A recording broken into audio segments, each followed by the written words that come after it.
Okay, what are we doing? All right. Everyone, give me 1 second here. Give me a hard time sending it over to Facebook. I like to be live. Huh? I just won't do it. Why won't you? It's not going on to Facebook today, dudes. Well, for that, I apologize. I'm going to try one more time. No, it ain't doing it. Why the heck not? Why in the heck not? I can't pick it up that way. It's got to go from this way. Hey, Travis, how are you, man? Good to see you. I'm going to try one more time over this. No, it's not going to Facebook today. Why won't you go to Facebook, man? That ain't cool. You're supposed to. Okay, one more time. Try one more time. I don't know.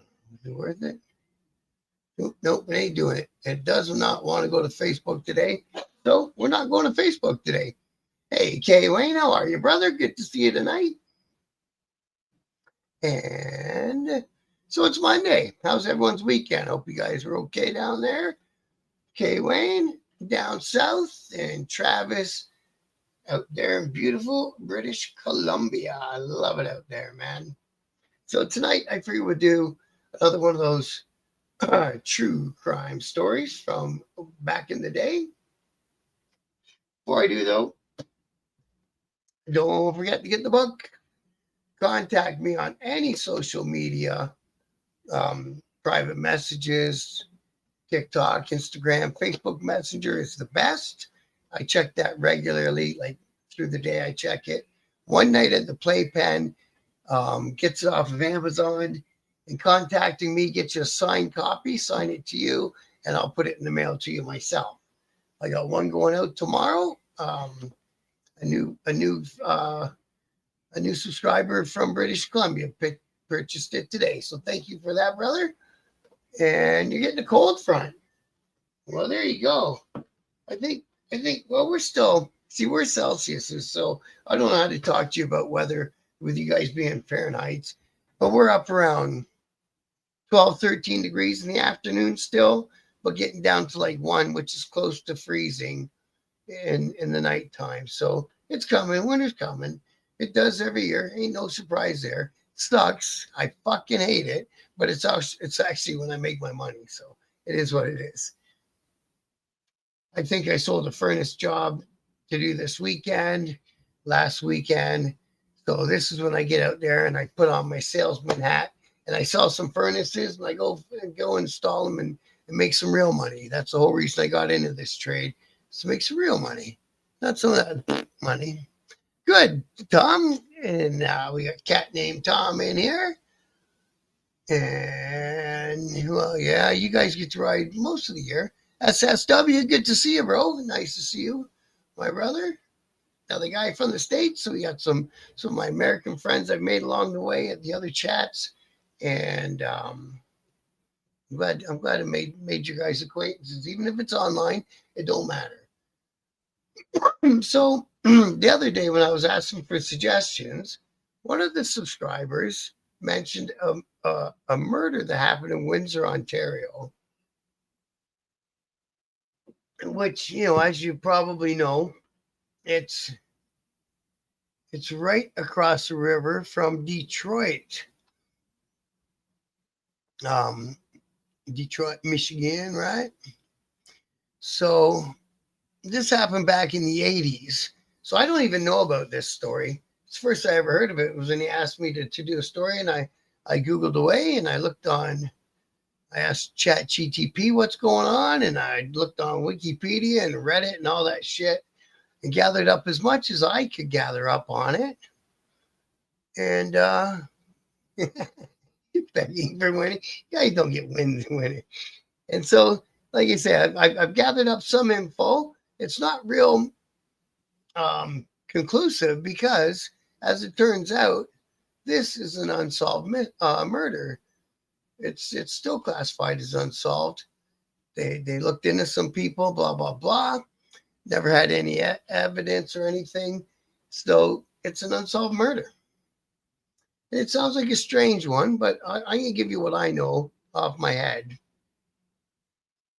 So back in the 80s, in Windsor, there's a couple 1% clubs. So one was called Lobos MC, or was it Los Lobos? I think it was just Lobos. And the other one was Outlaws MC for 1% clubs. And there was also the Queensman, which is an MC, but not a 1% MC. So there's a few clubs down there. Lots of bikers. Not a bad city. I don't mind it down there. It's pretty close to where I live. I go down there for work all the time. Oh, it was MP that gave me the suggestion. Thank you, bro. Yeah, man. I will take suggestions, and if I can make them into a show, why not, man? I don't know everything, bro. I don't know everything.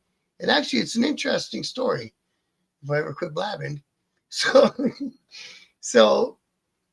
apparently, now this is what I'm catching from what I've read, is that there is some sort of drive-by incident, and the president of the Lobos got hit in the stomach. And he survived. He was, it sucked and whatever, but he survived. And then a short while later, the brother of somebody who was thought to have been involved went missing. And they found him dead in the Detroit River. So let's see what we got here out of the Windsor Star.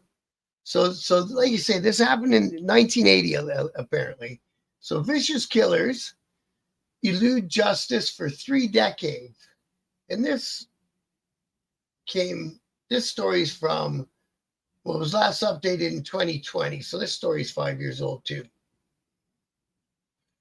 This is the back of, apparently there was a bar in Windsor, and you could get to it with your boat. So they had a dock at the back of the bar, and you could pull up on your boat and get your drink on, and then get back out there, get her going. So this is the back of it. Now it's old and closed and decrepit. I think it was called the Rendezvous, if I'm not mistaken. Yeah, oh no. So there's a housing development on it now called the Rendezvous. So these are police photos from 1980 when the body of 24-year-old Kirk Knight, which had been weighed down by a cement block, was found in the Detroit River. A boater found the body near some abandoned docks behind what was then the Rendezvous Tavern. So it was called the Rendezvous. And now the Rendezvous housing subdivision now covers the area. So these are Windsor's other cold cases. That's actually a surprising amount. Border towns always get a little more action for some reason. Always gets, oh yeah, Anne Murray would have been wicked. So if you're just listening to me and wondering what those weird random comments are, I'm replying to the chat in case you're doing the listen only part. So the man the bikers really wanted to kill couldn't be found, so they took his brother. They kidnapped 24-year-old Kirk Knight, tethered him to a cement block, and dumped him bound, gagged, and possibly still breathing into the Detroit River. Sunday marks the 33rd anniversary of Knight's violent, unsolved murder. Windsor police believe the slaying was payback for the shooting of Lobos biker, they use the G word, member John Muzzotti, which Knight had nothing to do with. It was brutal, said Detective Frank Providenti, maybe, with the major crime unit. This young man didn't have anything to do with the shooting. He had some issues with the Lobos, but he didn't deserve to be bound and gagged and thrown in the river. Well, I don't think anyone does. It was just sheer violence. It must have been pretty scary. If he was alive when he was bound and they're strapping that black block to him and he knows he's going in the water, can you imagine what would be going through his mind? It would be terrifying. Yeah. So along with a $5,000 reward, police are hoping DNA. What's that ad doing right there? Jeez, I hate this. There we go. Police are hoping DNA technology can help give them clues they need to close the case. Regan is examining old cases with new technologies, practice as a work with police. Of course, for sure. Last year they used blah, blah, blah. to help crack another cold case. It's not telling us anything about this story. Okay, they're hoping DNA analysts. So what I understand is they didn't pull any DNA off the rope or anything. So on May 16, 1980, Lobos G-Word member John Muzzatti was standing next to his motorcycle outside the Seminole Tavern, now known as Silver's strip joint. Someone put a bullet in his stomach from a passing car. He survived and went on to become Lobos president until the G-Word patched over to the HA in 2001. But police said the bikers didn't let the attack go unanswered. On May 19th, 3 men rolled up to Knight's home. They tell you where he lives and everything, or lived at the time, 1737 3 Central Avenue, in a green 1972 Chevy Nova. Bet you they wish they still had that car. A neighbor saw the men force Knight into the car and peel away. The neighbor jotted down the plate number and called the police. Detectives ran the plate, and the car was registered to a lady named Christina Rizok, a known associate of the Lobos. The manhunt began. They figured they'd find that car and they're going to find evidence, or even Kirk himself, said Providenti. Police found the car a few days later on May 22nd at a home on Belcraft Beach in Colchester. The vehicle itself offered up no clues. Give me 1 second here, everybody. So far, it's kind of an interesting story.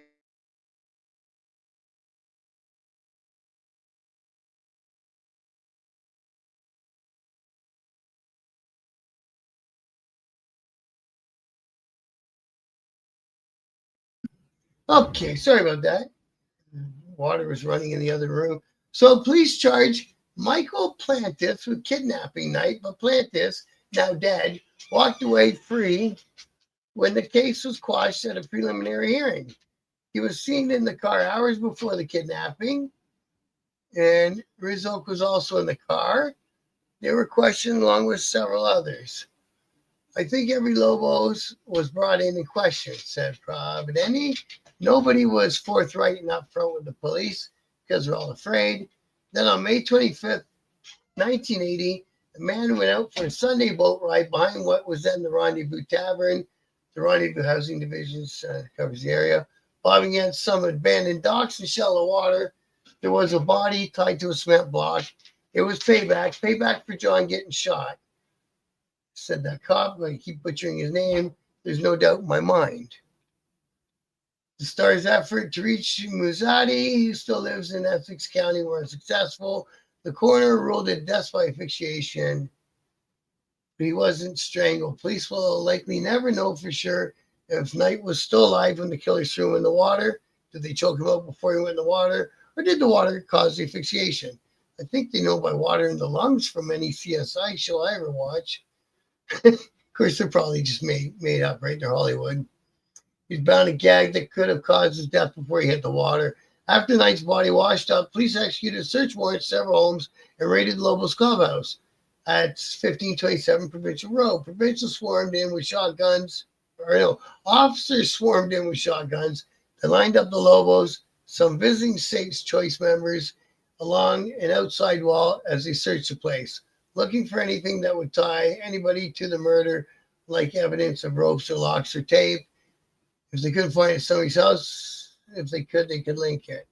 But any evidence, if it had been there, it was gone. No one was talking. Still, everything seemed to point to the Lobos. Knight's grisly death wasn't his first run-in with the notorious bikers. Well, they're always notorious, eh? After he disappeared, his father, Ed, told police that the G-Word members had beat him up before, and a few days before his appearance or disappearance, Knight took another beating from someone. There was a couple of occurrences, said Providenti. He was having problems with the Lobos in regards to taking over the bars. They'd come in and make the bar their bar. Knight and his brother Reginald didn't like that. The brothers stood up to the bikers, which usually didn't go well for the Knights. Well, then why would they keep doing it? They got the best of them on a few occasions, said Providenti. The feud may have reached a boiling point with the drive-by shooting of Muzadi. Knight's brother Reginald was a suspect in that shooting. Reginald has since left the Windsor area and couldn't be reached for comment. His brother was suspected in shooting Muzadi, Providenti. A lot of Italian names, man. So whether they couldn't find Reginald that night and they took his brother, the next best thing, we don't know.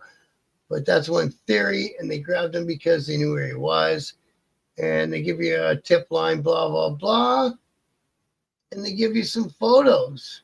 Where's the photos? I don't see no photos. Are they supposed to be here? Where are you? Nothing came up. That's a bummer. I would have at least like to see the photos. So that is the story according to the Windsor Star. All right, let's go check in on the chat. You guys have been active while I did all that reading. That was a lot of reading, wasn't it? Okay, Celine Dion and the Shat. I still can't believe that Shatner went up in Bezos' dick rocket. Hey, Jay, how are you, bro? Good to see you. Like, could you make your rocket look any more like what you're missing between your legs, Mr. Bezos? 1980 cops collect semen samples. Really? I heard something about that. I did date a chick who read parking meters. She was a nice young lady. Windsor's a bitty city, lots of ways to make a living being a border city. Yeah, and there's a lot of like, because it's a border city, again, there's a lot of like in and out, and this you can pop over from Michigan. The kids used to pop over from Michigan when they turned 19 because they could drink legally in the Ontario bars, and it was 21 in Michigan. So Friday night, the strip bars would be just packed with 19-year-old American kids. And them girls would get their paychecks, didn't they? They would get their paychecks. So what else do we got? 38 years since the Windsor man was brutally murdered. I'm going to skim this one. I'm not going to read this one because it's probably all the same shit I just read. So it's the same names. It's the same place where the guy got shot in the belly. And it's the same address where they grabbed the guy they found in the river. Now, condolences to the guy's family that they found in the river. That is a shitty way to go. But depending on how far, if he was in the game, he knew. If you're in the game, you know the risk when you go into it.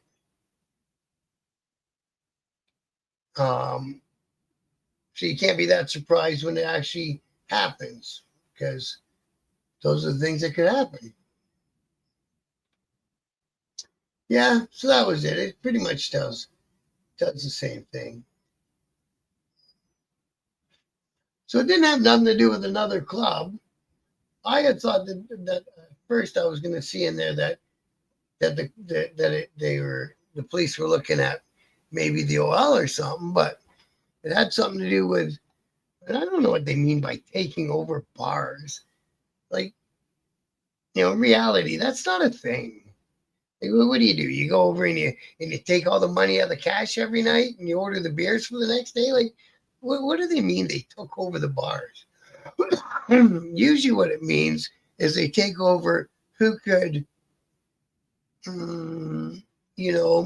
sell different merchandise inside the bar. Usually that's what that means. You know what I mean?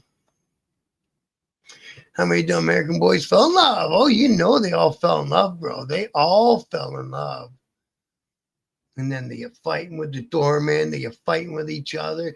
You watch the girls. It used to be funny. The girls would be either putting their arm around a biker on the way out so that the dude wouldn't say nothing, or sliding out the back door, because, they would spend all night at the guy's table getting drinks, doing dances, getting his money, making sure he had a little bit of dancing powder. They knew somebody in the bar, they could do that, and getting his money, and then boom, they slide out the back door at the end of the night. Of course they do, right?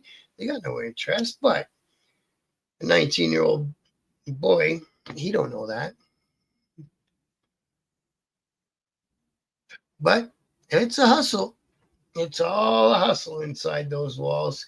Like I say, one day I should do a book about just the world inside of a world of a strip joint. You know, there's a hierarchy. There's girls, like cliques of girls that hate other girls. The one I worked at, we brought in a bunch of girls from Romania and Czechoslovakia and Hungary, mostly those three countries. And the Czech girls didn't like the Romanian girls, and the Hungary girls didn't like the Czech girls. And oh my, it was quite a fucking show.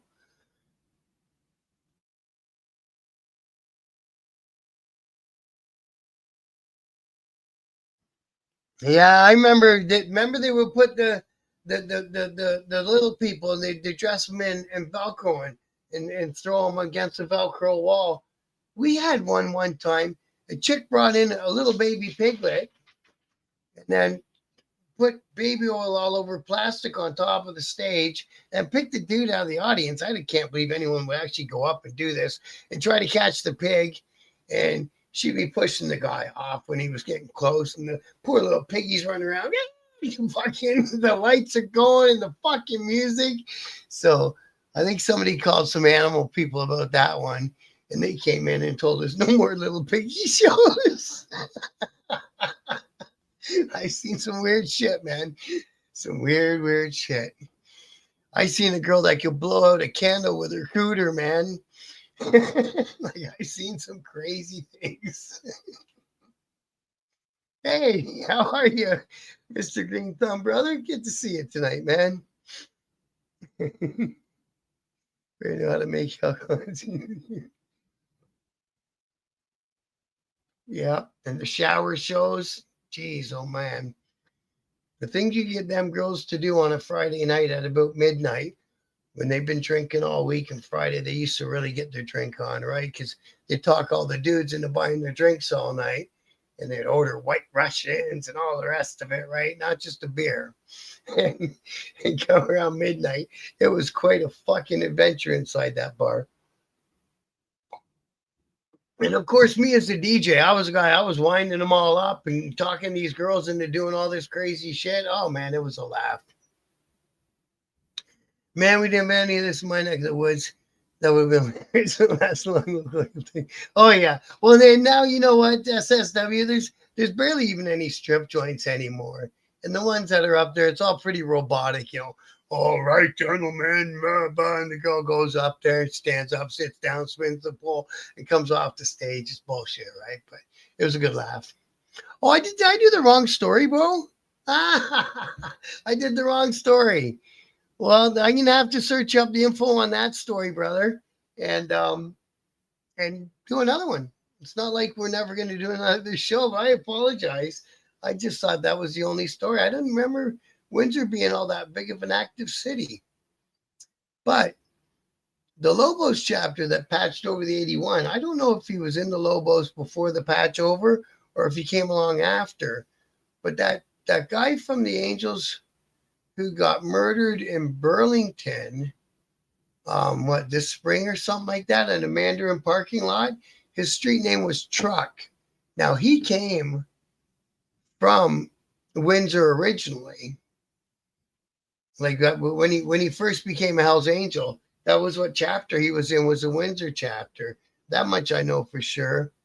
But when I was in the club I was in, we didn't really run across the Lobos very much, or not whenever I was down there.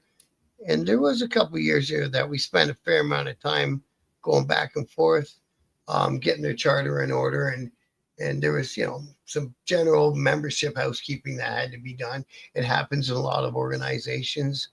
And in our chapter, being closest was kind of being the big brother chapter and getting them straight. Portland still has lots of strip joints. Rest state, not so much. They went away in the early 2000s.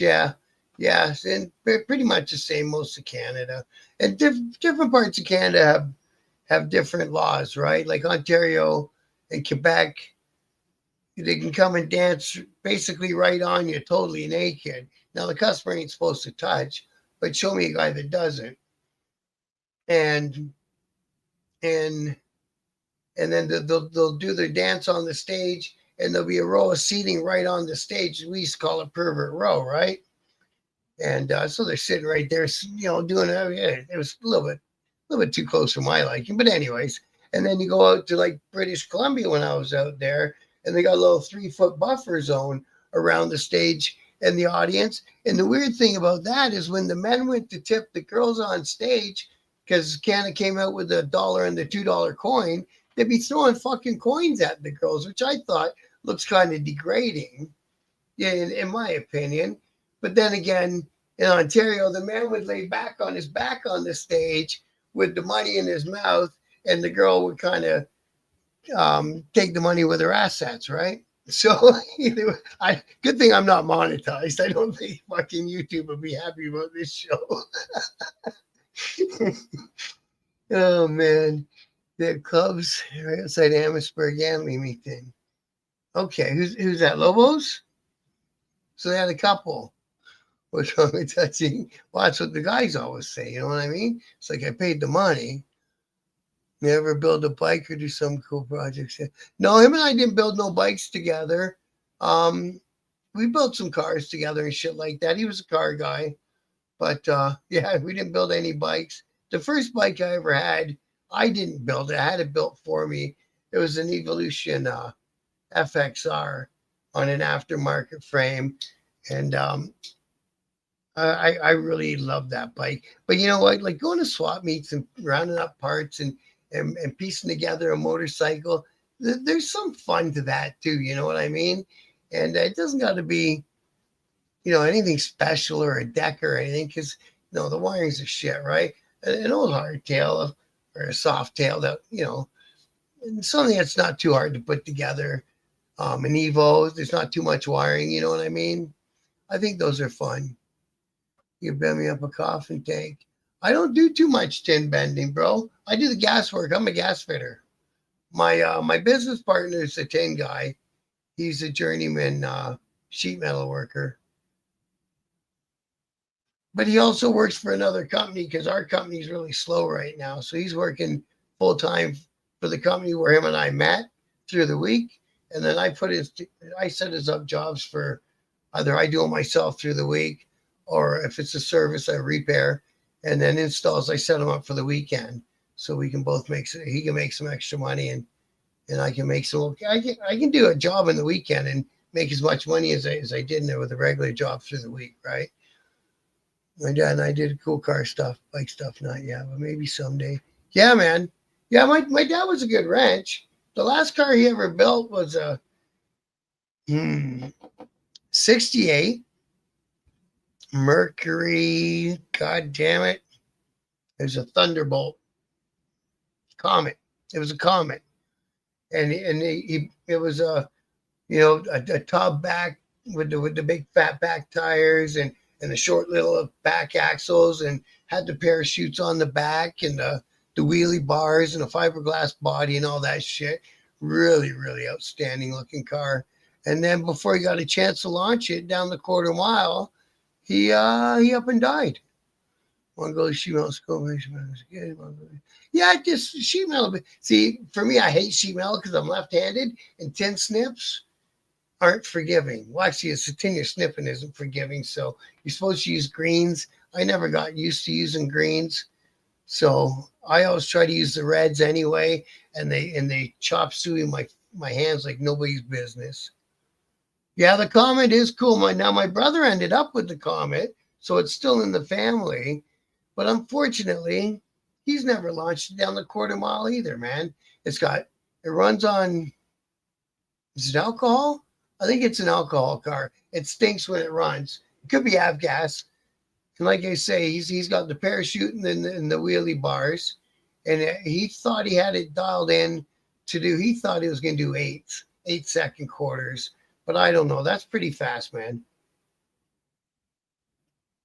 But it was funny one day we're talking about it, and I go, what the hell do you do in those 8 seconds? He goes, he says, you unlock the brakes because the drag cars are all different, right? They got like some locking thing And then he says you launch and you go up, then you slap it because they only shift gears once. So you slap it and you go and you pull the chute and you come down and it's over.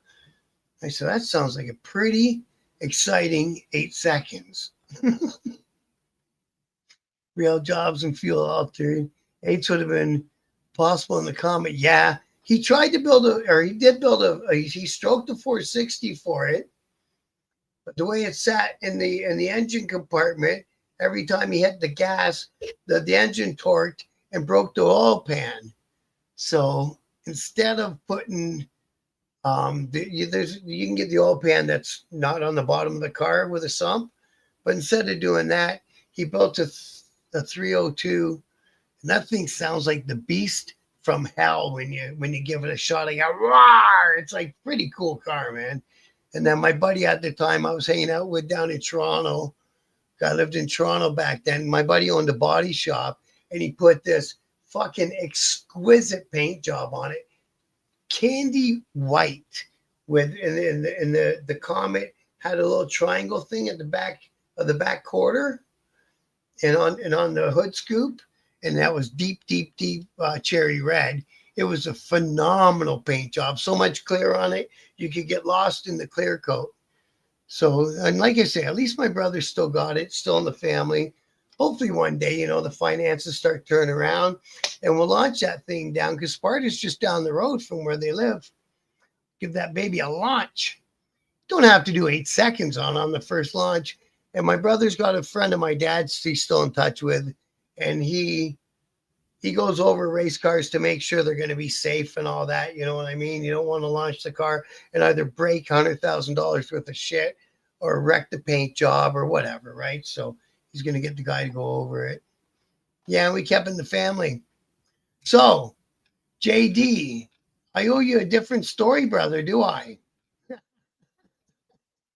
And again, I apologize. Oh, no, MP, sorry, MP. I owe you a different story. But where is it? So I can save it this time. You told me the names of the people and another message. There it is right there. Okay. So Dunbar and Logan. Okay.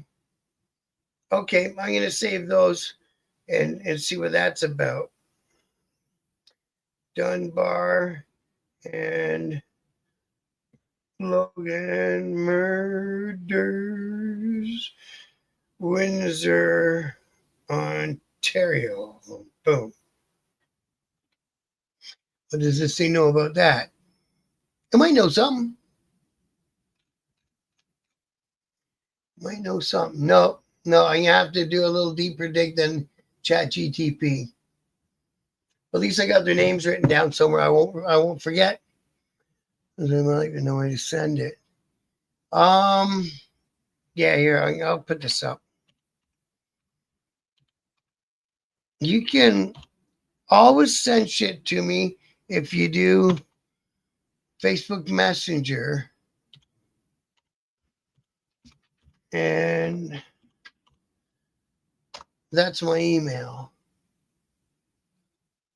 916 right in the middle. Yeah, exactly, bro. Yeah. And Grand Bend, that's a great, they're really turning that into a big complex. And of course, they bought the St. Thomas strip after the young fella. That young fella used to hang out with us at the clubhouse. We used to call him Beavis. And he got a settlement and he won a large amount of money. He bought the St. Thomas, bought the Sparta, and then he OD'd out there, man. So anyways, the people from Grand Bend took it over. And and yeah, but the one up there in Grand Bend, they're doing, I think, little mini bikes and micro carts and all sorts of shit. So it's not only drag racing anymore. They've turned it into a big thing. I like that. Supercycle and Biker used to have a little bit about the Canadian motorcycle races. Oh, and so you guys know, I've been speaking to that guy from Cycle Drag, and he's gonna let the heat die down from that thing that happened in Daytona, and he's gonna come up and give us an interview one of these times.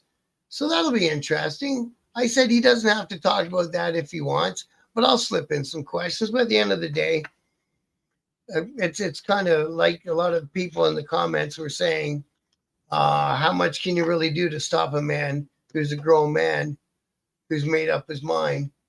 You know what I mean? But yeah, we're gonna try to get Cycle Drag up for a conversation. Why not? A 2.5er. I don't know what that one will mean. Oh, e-bikes. Yeah, he is taking a lot of heat. And you know what? It might be better just let the man speak and and let him say his side before everyone jumps on his ass.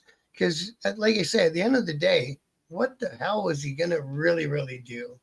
But anyways, we'll ask him. M- MP Santa Pod is over there. I don't know what that is, bro. I got no idea what that is. Now, didn't one of I like to do a story one time about John Force. Didn't one of John Force's daughter race motorcycles? Or am I thinking of just another really good looking woman who's a motorcycle racer? Yeah, exactly, Jay. He was there, man. It's easy to sit back and look at a 3 minute video clip on TikTok and and all of a sudden the guy's convicted and you know what I mean? Like we weren't there. Like you say, we weren't there. Street was busy. If anyone should have stopped them, it should have been the guys who get paid to do that for a living. And they were swarming all over that whole city that whole weekend. And how they missed that guy. It wasn't like he started his bike and peeled out of there like in two seconds flat, man. Boom. It took him a minute. The man in blue should have done. Her name is what kind of oh you're thinking of her name? Of the motorcycle rider? The Father's Day Harley drags Ross and I'm out west, so I don't know. And see, I didn't notice it, and I didn't even because I do biker events on my videos through the summer, right? And I didn't talk about it this year. I didn't notice it happening. And like you say, it used to be every Father's Day. It was a given. So I don't know. I don't know if they missed this year or if they bumped it entirely. I don't know. I used to have a really good friend who built up one of those drag racing bikes. And yeah, absolutely. We're talking about Ontario. Yeah. Yeah, I'm talking about Ontario. Absolutely. A friend of mine, actually, I think he ended up joining 81 for a short while there when they first got to our city. But anyways, but before all that and everything, um, him and I used to hang around a little bit. He was a guy who came in a strip joint all the time. That's where I knew him from. And I knew him from when we were kids. We grew up in the same small town. And then anyway, so he built one of those ones, the top fuel ones that you lay down across and all that. That thing went, man. But yeah, he spent a whole bunch of time on the drag strips across Canada. Hi, Mom Iron Ranger. How are you? And I hate to do this to you again, but you rolled in at the tail end. You just did a story about something that didn't even really, it wasn't really a whole big story, was it? So it's unfortunate that I got all hyped up for it, but it's an unsolved mystery to this day, it sounds like. That the cops have the story in their head that they think is how it all went down. There's no way of knowing because it happened in 1980. But I guess the whole long and short of the story is they found a poor guy floating in the Detroit River, not quite alive anymore. Angel Sampe, she was on Team Vance and Hines. Is that who I'm thinking of? Yeah. I know when I go to my one friend's place, he's always got IHRA racing on his TV whenever I go over. And and then yeah, I was seeing that chick and I thought she was involved some way or another in the forces. And Dino, yeah, man. So and Dino ended up doing okay with itself because when they opened the big Rockies, when they moved from Warncliffe Road over by the highway there, Dino got the ownership of it, and they have a place called Dealey, and they look into all the owners' backgrounds really, really tight, at least up here in Canada. And he had to kind of prove and stay away from the strip joint and kind of sort of prove that he had no association with any motorcycle club or 1%er club anyway. You know what I mean? Otherwise, he wasn't going to get on the ownership. And then I think with the lady, the family of the lady, from what I've understood, it's a lady who had Rockies and Blackridge that both closed down this summer. And I think he got out when she bought it. So he did okay for himself over the years. He's a good mechanic too, Dino. Rewatch once it's over. Oh, I just watched my company. Good for you. Sounds like a good evening so far. And what else was I going to say? Oh, and it sounds like the London Rockies Harley Davidson is going to be reopened by the same owners as Mississauga Harley Davidson. And it sounds like, what's it called? Blackridge or Blackbridge? The one in Cambridge is getting taken over by another motorcycle shop called Apex. So both those Harley dealerships will have new owners and they'll be open again in southwestern Ontario probably by the new year. So that's good to know. Yeah, so that's what I was saying, MP. It sounds like Rockies is going to get a new life, and Mississauga Harleys, from what I hear, is going to be the owners of it. Oh, you've seen her at the drag strips, eh? Does she have any involvement with the forces, or that was just something that I had in my head? I don't remember. But she can ride them motorcycles. I was just gonna say, but then again, it's like 3 seconds. But you do one little flinch incorrectly in those 3 seconds in your road pizza. So, all right, guys and ladies and gentlemen, and everyone who dropped in. As always, it might have started out as that. I just got the story on Facebook so far, Jay.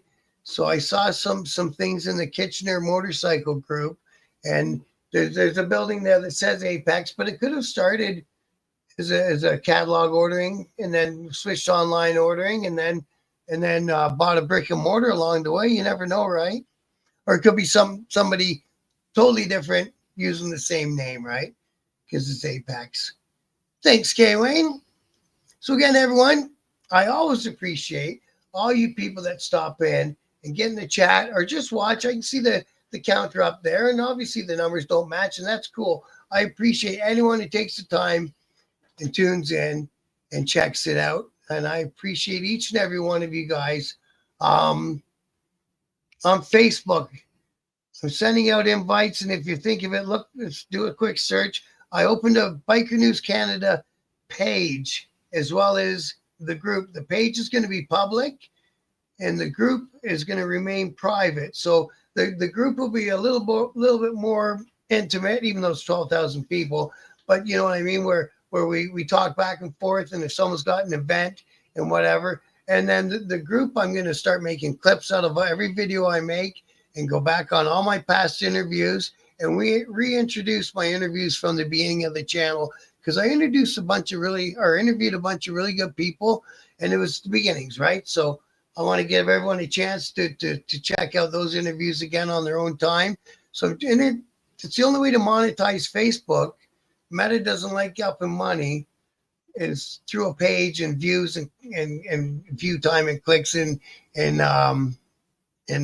shorts, right? So I'm going to try that. And until tomorrow, I will be back tomorrow. That's cool to know, SSW, man. I appreciate that. Yeah, and hit the thumbs up, the like button on the way out. Till tomorrow, guys. Everyone be safe out there. Much love and always much respect. Good night.